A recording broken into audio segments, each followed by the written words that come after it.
Welcome back. Today we're reading The Hope of the Redoran.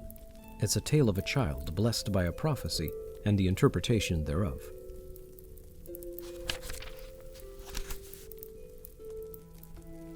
One of the few magical arts the Psijics of Artaeum have kept to themselves, away from the common spells and schools of the Mages Guild, is the gift of divination. Despite this, or perhaps because of it, omens and prophecies abound in Tamriel. Some of substance, others of pure folly, and still others so ambiguous as to be unverifiable. There are still other prophecies kept secret, from the prophecies of Drogizad and elsewhere and the Nerevarine in Morrowind, to the Elder Scrolls themselves.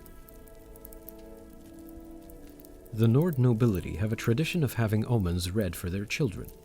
In general, these readings are of the obscure variety.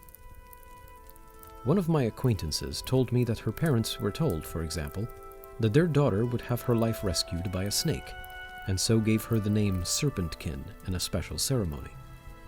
And this young lady, Aria Valcor Serpentkin, was indeed saved by a snake many years later, when an assassin creeping on her stepped on a dance worm viper.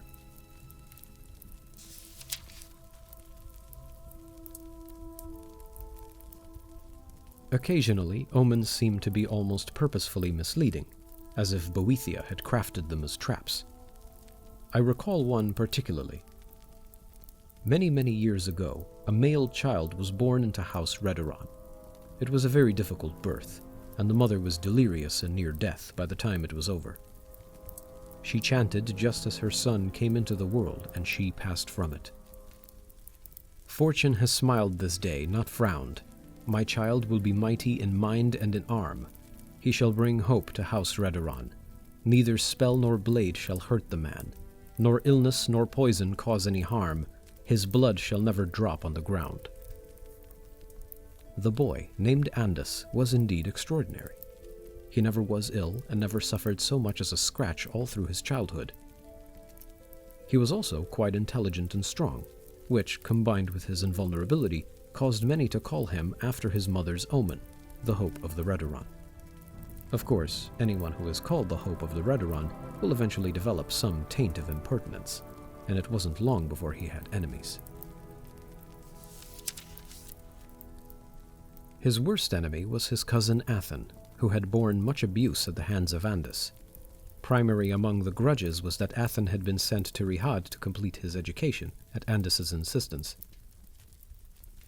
When Athen returned from Hammerfell, it was because of the death of his father, who had also been a counselor of the house. Athen was old enough to take his seat in the council, but Andus claimed the seat as well, saying that his cousin had been gone too long from Morrowind and didn't understand politics as he did. The majority of the house agreed with Andus, wanting to see the Hope of the Redoran rise quickly. Athen exercised his right to combat his cousin for the seat. No one thought he had any chance of winning, of course, but the battle was scheduled to commence the following morn.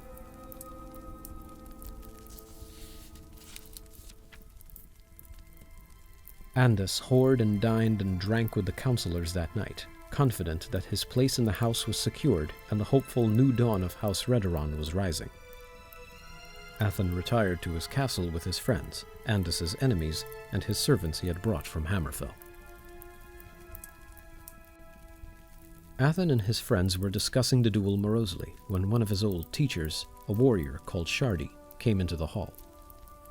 She had grown quite proud of her student over the years in Hammerfell, proud enough to accompany him across the Empire to his family's lands, and wanted to know why they had so little confidence in his odds in the battle.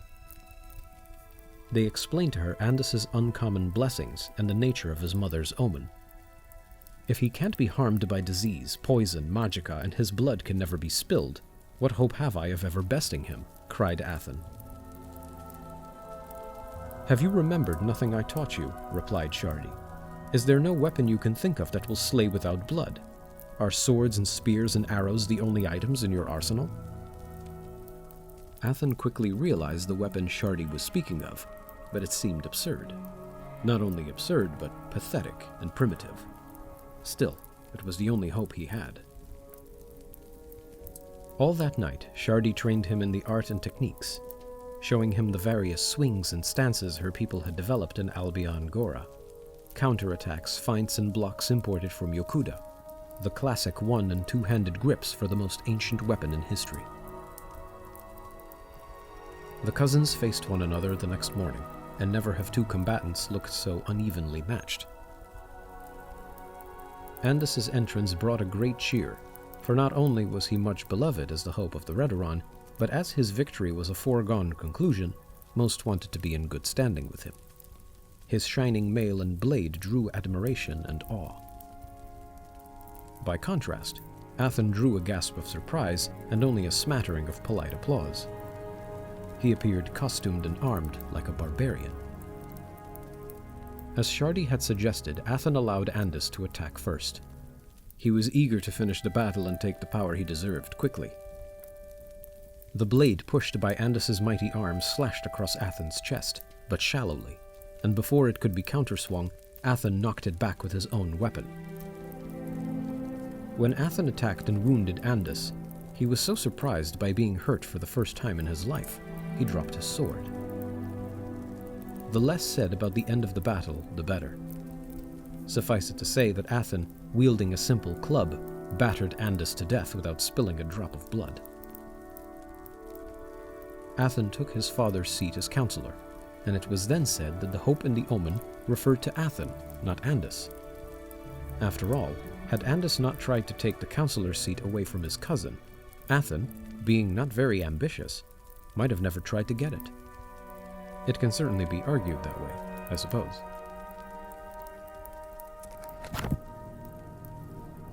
Take care of yourself. I hope to see you next time.